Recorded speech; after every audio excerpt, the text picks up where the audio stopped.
It's pretty hot. There were some interior fires. I think you saw the wall of fire that came up when I went through the door. Hi, my name is Chris Mengi. I'm Deputy Fire Chief here at Albany International Airport. Today we're conducting our annual FAA training. We're required annually to conduct a live burn evolution on an aircraft. This is a prop and it simulates engine fires, wheel brake fires, interior fires, cockpit fires, fuel fires. So it's dark inside. There's very little visibility. There's multiple mannequins in there that we're searching for to rescue, and it allows us to actually take the techniques that we spend a lot of time training on and applying them in the real world.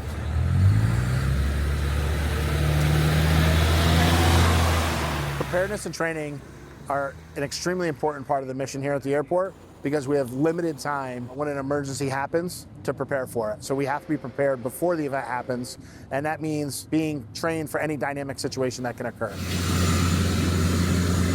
Luckily, aircraft fires are rare in occurrence, but when they do occur, we can't make any mistakes. We have to be able to perform to the level that's expected, and our expectations here at Albany Airport are pretty high.